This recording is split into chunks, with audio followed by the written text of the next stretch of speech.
Hey everybody, this is Russ from Retro Game Core. Today I want to talk about the Steam Deck, and believe it or not, it's been 3 years since this thing came out, and I didn't even believe it myself. Like, I went and I checked the calendar because I was like, no, it's only been out for like 2 years, but no, I've had a Steam Deck for over 3 years. And this handheld PC remains one of my most recommended devices today. It starts at around $400, so it's definitely not a cheap handheld, but it is really surprising what it can do in terms of performance. Not only that, it has so many other good things going for it. Excellent controls, really good software support, and a huge community of tinkerers and modders. The Steam Deck is so good that it's got its own meme, and that is that every time someone asks about a handheld, the likely comment is going to be, dude, just get a Steam Deck. And so today's video is going to be a bit of a retrospective about the Steam Deck in general. What have we seen over the past 3 years, and what makes it so good even here in 2025? We got a lot of ground to cover, so grab your favorite snack and drink, and let's go ahead and get started.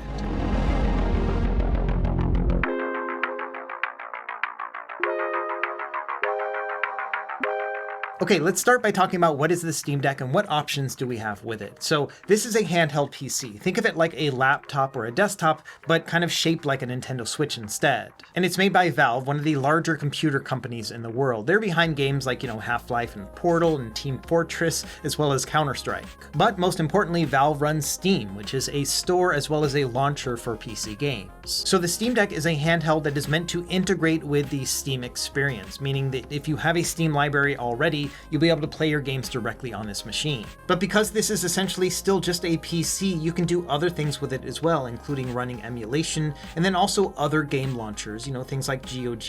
You can play those games on a Steam Deck as well. We've seen a couple different Steam Deck iterations over the past few years, but as of right now, there are 3 models currently for sale. At the $400 price point, we have the LCD model. This comes with 256 gigabytes of internal storage, and you guessed it, an LCD display. The screen is 7 inches, 16 by 10 aspect ratio with a 1280 by 800 resolution. It also goes up to a 60 Hz refresh rate. Now in the middle tier, we have the start of the OLED model. So this one is the $550 model, which comes with 512 gigs of internal storage. This screen has the same resolution and aspect ratio, but it's a little bit larger and of course OLED. So it's 7.4 inches and also goes up to 90 Hz refresh rate. There are a couple other bells and whistles with the OLED model as well. It's got faster Wi-Fi, a 20% larger battery, as well as a more efficient CPU process. And the OLED display is also capable of HDR, which is pretty awesome for the games that support it. Now at the highest tier, we have a $650 1TB OLED model. Now,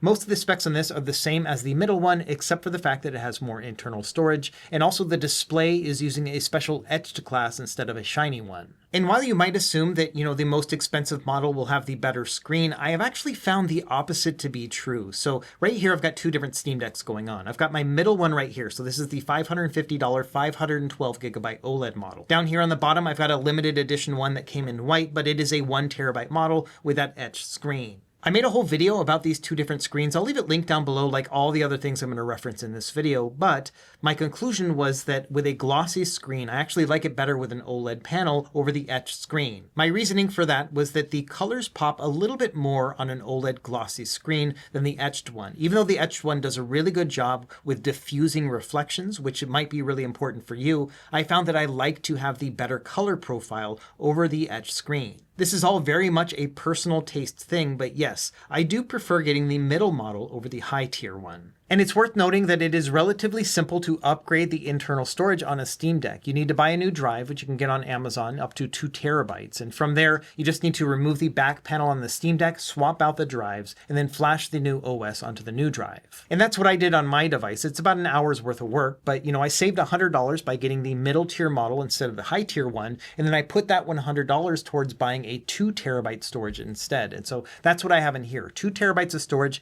and that nice glossy OLED display. It really comes down to your own personal preferences. If you really don't like seeing like a reflection on your screen while playing, then the etched glass is going to be much better. But if you want colors that really pop, especially with HDR, I do recommend the glossy one. And finally, it's also worth noting that Valve will often sell their own Steam Decks refurbished with a 1-year warranty on them, and they also are about 20% off of their retail price. These will only pop up every once in a while, but when they do, it's a pretty great deal. I mean, you can get these sometimes under $300, which is crazy. Also bear in mind that because this has been out for a while, you will often find it on eBay as well. Maybe someone moved on to a different model and so they're selling their other one for cheap. If you don't mind buying something used, then I think that checking out eBay is definitely worth it as well. Okay, for the next section, I want to break it up into two chunks. The first is going to be what it's like to hold the Steam Deck, and then what it's like to use the Steam Deck. So let's start by talking about what it's like to hold it. And I think the number one thing that a lot of people will be surprised about is the overall size of the Steam Deck. Look at how big this thing is. I kind of liken it to playing on a cutting board. It is that large. After all, we do have a 7.4-inch screen on here and a lot of space for controls as well. We've got analog sticks, buttons, as well as trackpads. To give you an idea of size, here it is compared to a Nintendo Switch Lite, which is not a tiny handheld, but you can see that yes, there is a huge difference between the two. As another example, here's a PS Vita, and this thing is just slightly larger than the screen of the Steam Deck. That's how big this machine is. It's also a relatively heavy handheld as well. It's about 640 grams for the OLED model, and even heavier for the LCD one. I think it's about 670.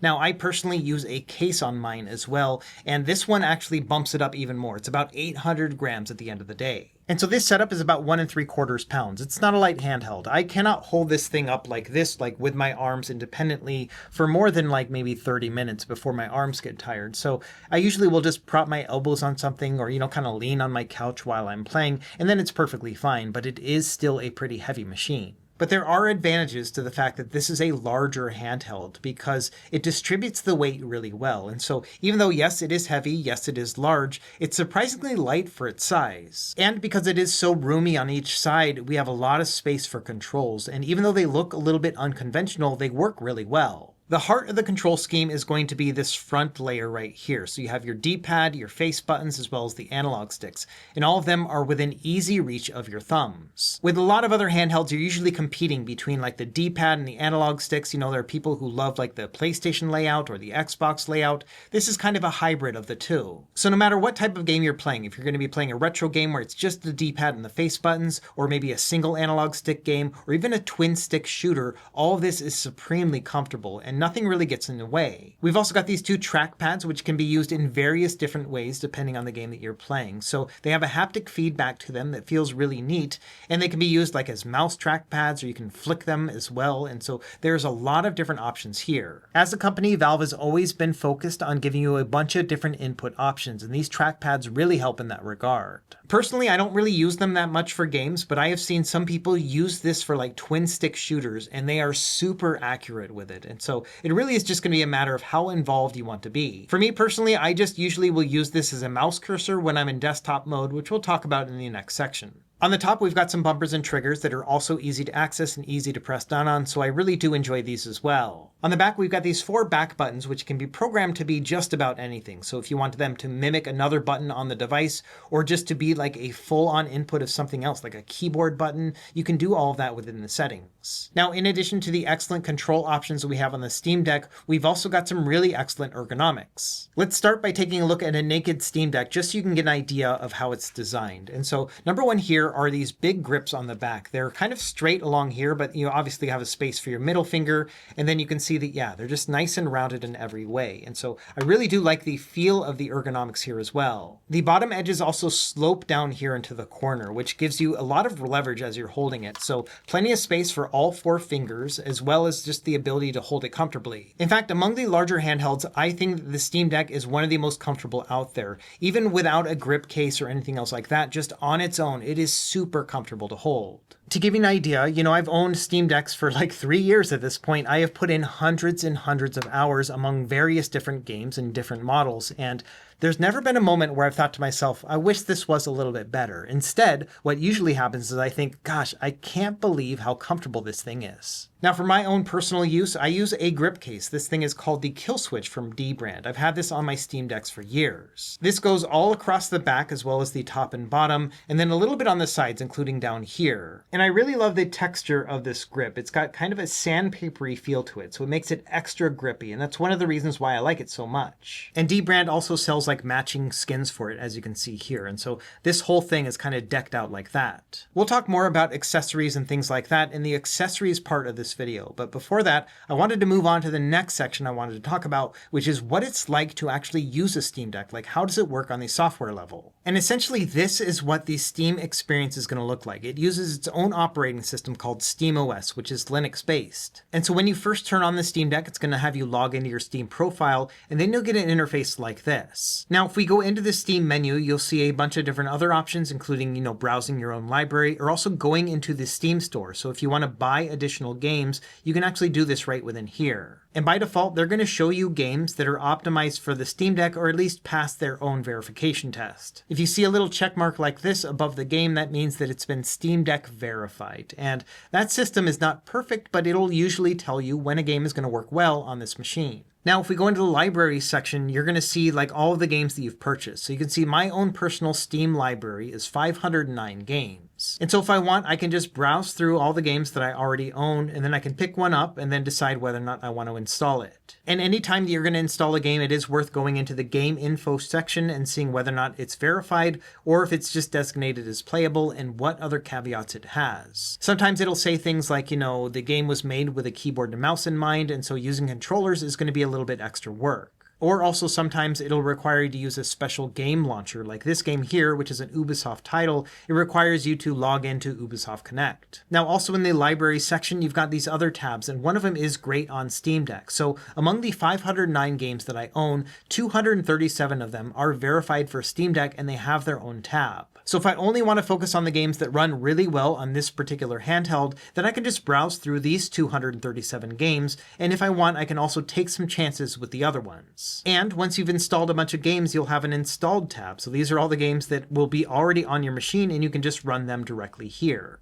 And so right now I've got 70 games installed on the Steam Deck, and it's a variety of heavy-duty titles as well as lightweight stuff. So, things like Balatro are not very large, very easy to run, but then I've got stuff like Cyberpunk on here as well. And I've got all my games installed on my internal storage, but this device also has a micro SD card slot, which you can use for storage as well. And so you can go up to like a 1.5 terabyte card in here. And so as you go through your library and you pick the games to install, and then you install them, and then you start playing them, they'll start showing up on the home page. So if we go back to this home screen, it's going to be listed in most recently played games. And so as I go through, these are going to be like all the games that I've been playing over the past couple days. And so that fundamentally is how a Steam Deck works, in that you can buy the games on the Steam store, look out for discounts and whatnot, and then it'll be added to your library, and then you can install it and play it on the Steam Deck. And so it almost feels like a game console at that point, where you have its own built-in store. You can launch and install your games, much like an Xbox or a PlayStation or a Nintendo Switch. However, like I mentioned, this is a PC, and so this actually has two different OS modes to it. One is called Game Mode, which is what we're seeing here,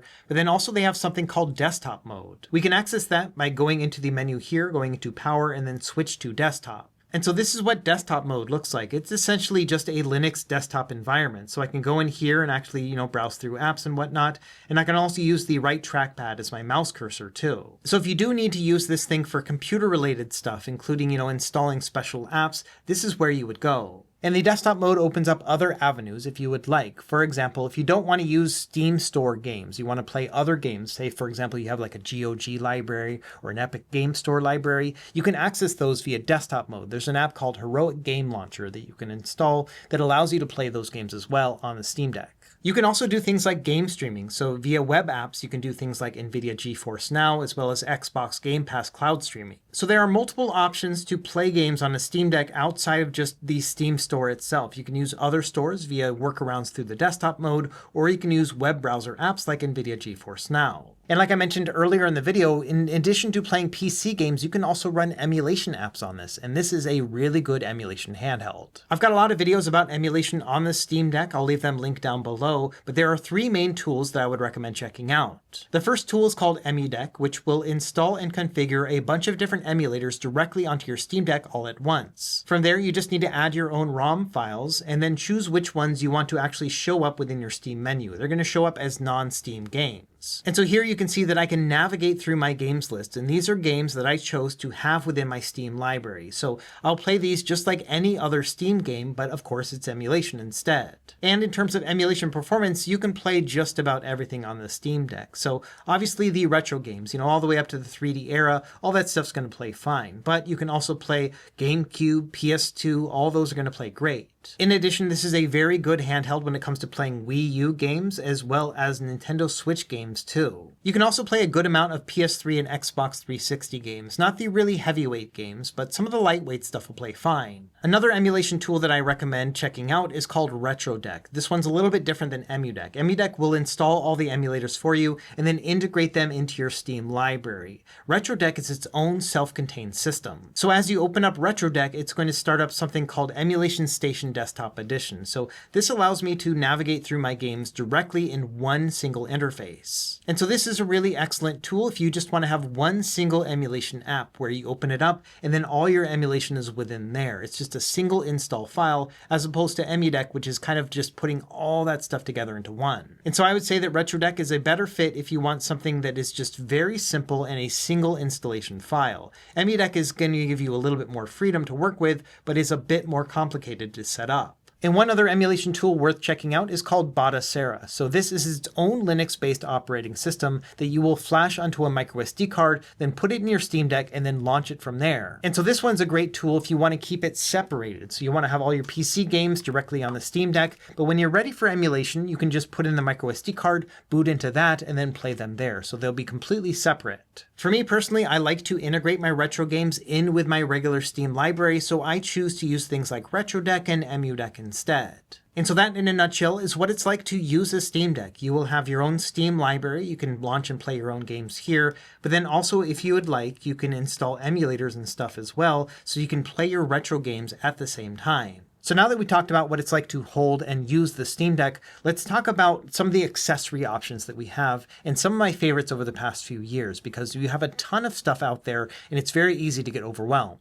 Let's start with how to protect your Steam Deck, and it'll come with its own case, and it's actually pretty nice. I mean, it comes for free, but it is a little bit bulky, and so if you want something a little bit thinner or maybe a little bit more practical, let's talk about some other options. So to start, we have this grip case that I mentioned before. It's from D brand. It's called the Kill Switch case, and so this will allow me to protect the device as I'm using it, if I happen to drop it or whatever. You can also get this plate with your kill switch, and so this goes directly on top like this, and then you snap it into place. So this will cover up all the stuff that was exposed previously. And so this is something you can chuck in your backpack. It's going to protect the screen and the buttons and whatnot. It's basically airtight other than the fact that you can charge it at the same time. And so often when I'm looking for the thinnest option possible, this is what I will use. It's basically just this one little case as well as the Steam Deck. And so it's a pretty easy setup for me. I also like this case from TomTalk, which has a nice rugged exterior to it and is a lot thinner than the one from Valve. And so this one actually fits with the kill switch case too. So I will actually use this sometimes when going on travel if I don't want to use the actual Steam Deck kill switch case. Another thing worth noting is on the back there's a kill switch adapter thing, which allows you to use their kickstand, which I don't really like. And so instead I use this mechanism adapter. This allows me to use their series of products instead. So for example, this is the mechanism kickstand, which I think is better than the one from D brand. And it just snaps into place. And so I've got a whole kickstand right here that I can just take off super easy. And this adapter works with a ton of different stuff from Mechanism. I've made a bunch of videos about that as well, including a pillow that you can attach to this, which is crazy. And the adapter is only like $9, so I think it is well worth it to improve the kill switch case even more. Now, in addition to the grip itself, you can get skins for your Steam Deck. So you can see I'm using a D brand skin right here to go with the kill switch case. So this I bought at the same time and they just perfectly fit together. A bunch of other companies also offer skins that will go all the way around your Steam Deck too. So you have many different options to personalize it. In fact, if you want, you can even get into the weeds and like change out your button colors and stuff like that. You can change out your back plate. Like there are a lot of options if you do want to customize your Steam Deck, but I personally just prefer to use the D brand kill switch case and then one of their skins. Usually about once a year or so, I will use a different skin to kind of breathe new life into my Steam Deck. But since getting this like lava flow one, I haven't taken it off. I really love it. Another accessory worth considering is going to be a dock for your Steam Deck. So this is the official one from Valve. It's a little bit pricey. I think it's $80 retail. And you can definitely find cheaper ones on Amazon from other brands, but I do like using the official product. So this one will allow you to connect to the Steam Deck. You plug it in the top, and then from there you'll have other additional plug-in options. So things like DisplayPort, HDMI, this will be your charging input right here, then also Ethernet, and then a bunch of USB ports. So this is great if you want to connect it to an external monitor or a TV and play on a bigger screen.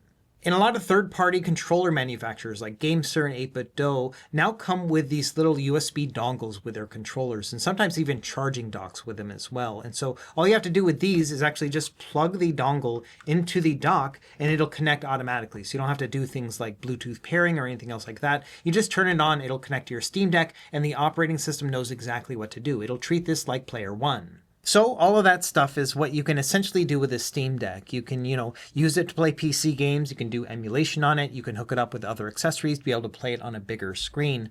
And that's really a lot of stuff that you can do for a device that starts at $400. We're talking about tens of thousands of games that you can play, both emulated as well as native PC games too. So let's talk about the way that I personally use the Steam Deck, which I think is going to be different for everybody. So I'm not necessarily saying that this is the only way to play the Steam Deck, but this is what I prefer to do. If you look at my PC game library, these are Steam games installed directly onto the device. You can see that, yes, the majority of them are just going to be mostly lightweight titles, like things like Balatro. That's probably got the most hours on this device. And then things like Celeste as well as Hades. Like those are like the big games that I play almost all the time on my Steam Deck. In fact, if you look at the top 100 played games on the Steam Deck over the past year, the majority of them will be lightweight titles. You'll see some heavy hitters in there as well, things like Elden Ring and Baldur's Gate 3, but you'll also see other stuff like Vampire Survivors and Stardew Valley, and of course Balatro. And that is very similar to my setup right here, in that I have, mostly indie games, but then I do have stuff like Elden Ring on here. And bear in mind that with these heavyweight games, you're not going to be able to play them at like 4K and 60 frames per second.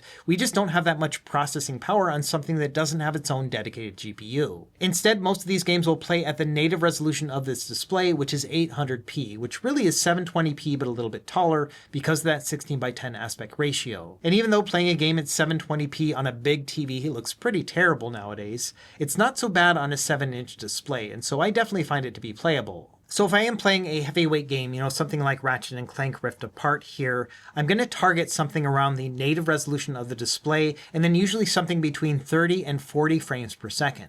So if we go into the graphics options of this game, you can see that yes, I'm running at 800p, but then I also turn on FSR3. That's going to be a resolution upscaler. So it's going to run it at lower than 800p and then upscale it to 800p, but it still does look pretty good. You can also see that I'm just using the low graphics preset here. Again, it doesn't look so bad on a 7-inch display, and so I don't personally mind it. There are also other things you can do within the Steam Deck settings. If we press this button, it'll bring up this menu, and within here we can do things like change the frame limit. So for example, with the Ratchet & Clank, I can set it as a per game profile here, and right now it's set as 90 frames per second, but I can drop that down to 30 instead. And so right now it's going to cap it at 30 frames per second, which means that no matter if the game can run better, it's going to stick around there, which is going to give me a more smooth gameplay experience. There are going to be some compromises when having a handheld PC like this, but playing this game in 30 frames per second, 800p FSR3 is still a really nice looking experience. So I found this to be perfectly playable when it comes to even a more modern title like this. I mean,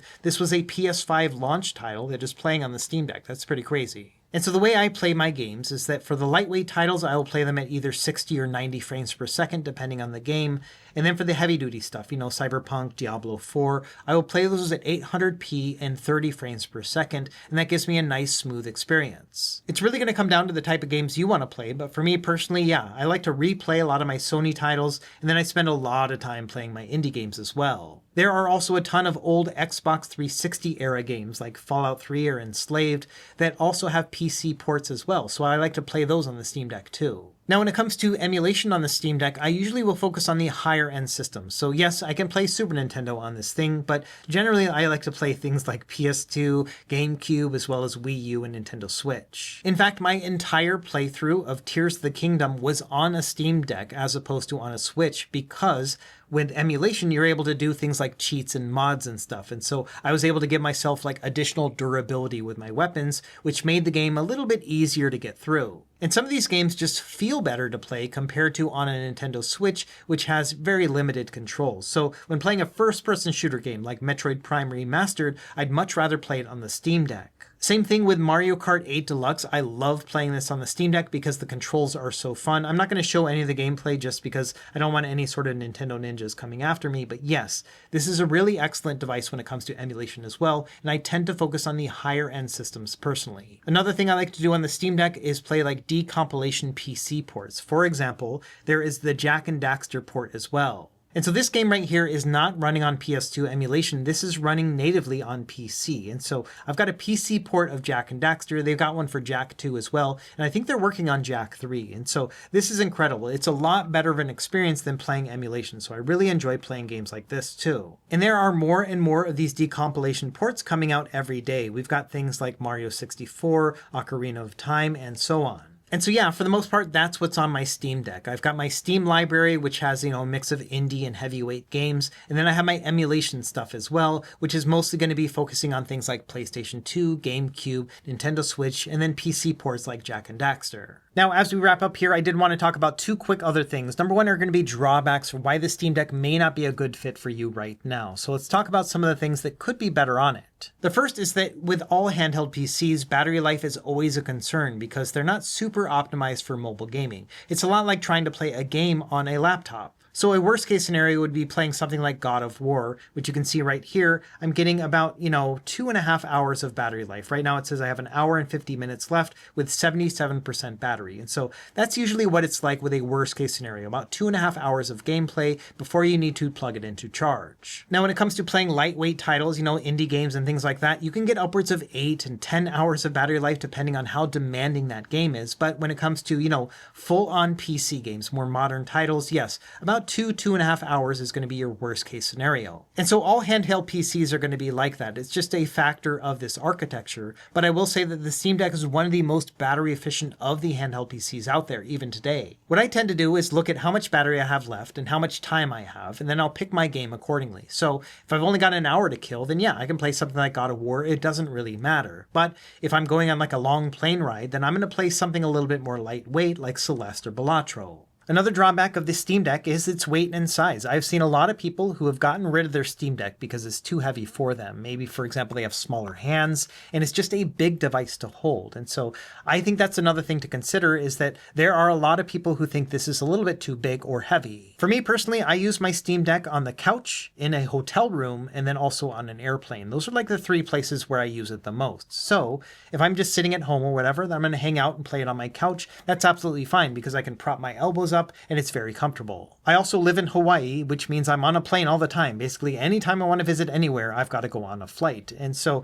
I will often use this on an airplane, and it is a really excellent fit because you can put your tray table down and just rest it on that. And so it's a really good airplane machine too. Many airplane seats now have power plugs, which means that I can plug and charge this thing up while I'm playing as well. So I don't even have to worry about battery life at that point. It's a really good travel machine. And then of course, when I'm on those trips and I'm like staying in a hotel, usually at night when I'm unwinding, for example, a long day sightseeing, I can just grab this and play it for a half hour or an hour before bed. And so that's always been another way that I like to play the Steam Deck too. Another drawback of Steam Deck is its operating system. Even though the operating system itself is super intuitive and it works really well and has a really excellent sleep mode to it, there are some drawbacks. Number one being the fact that anti-cheat software does not usually work with the Steam Deck operating system. That means that games like Destiny 2 and Fortnite and Call of Duty, which all have their own anti-cheat systems, don't actually work on the Steam Deck via SteamOS. Some people get around it by installing Windows on their Steam Deck, but I think that kind of defeats the purpose of this operating system in the first place. And so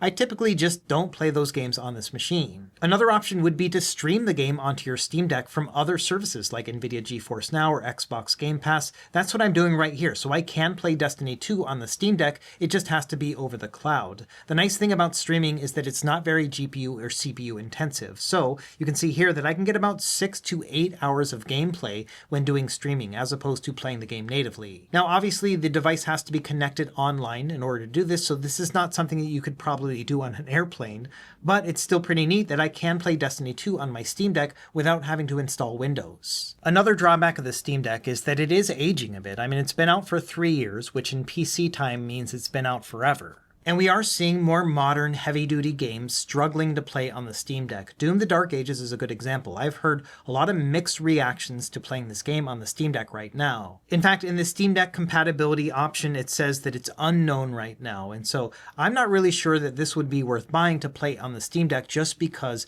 I've seen a lot of people not having a great experience while trying to play this game on this machine. This is also another way that streaming can help benefit your gaming experience as well. So for example, here is Doom: The Dark Ages playing at 60 frames per second via Xbox Game Pass and Nvidia GeForce Now. And so there are other ways that you can play these games too, where you put all the processing power on somebody else's computer instead of your own. So I think if you are interested in picking up a Steam Deck in 2025, it is worth considering what type of games you want to play. And if you are trying to play the latest and greatest, the most cutting edge games, you might be running into issues today. Another thing worth considering is that the Steam Deck is not the only handheld PC on the market. In fact, there are plenty others. I've reviewed many of them on this channel. Almost all the big PC players have come out with their own version. We've got the Lenovo Legion Go, the Asus ROG Ally, and the MSI Claw. Now, all these handhelds came out after the Steam Deck, but they have also iterated since their launches too. So we've seen multiple different Lenovo Legion Go's, a couple different ROG Allies, and then I think up to 4 MSI Claws have been announced at this point as well. And the most recent Lenovo options have had SteamOS configurations too, which is a brand new option here within the PC world. So that means that at the operating system level, this handheld is going to perform very similarly to the Steam Deck. We've also seen some rumblings that the next ROG Ally will have some really big integrations with Xbox, so we might be seeing an Xbox-style handheld here very soon.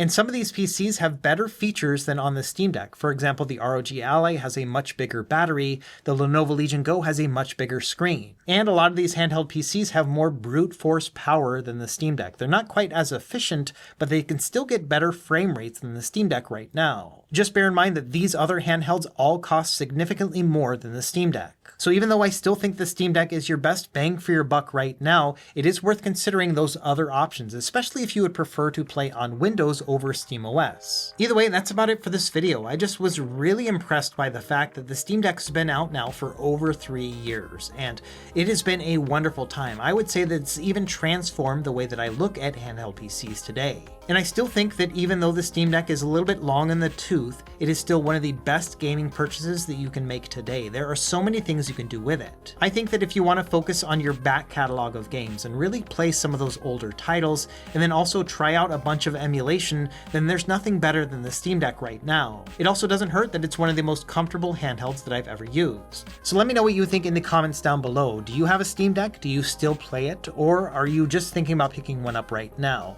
As always, thank you for watching. Be sure to like and subscribe if you found this helpful, and we will see you next time. Happy gaming.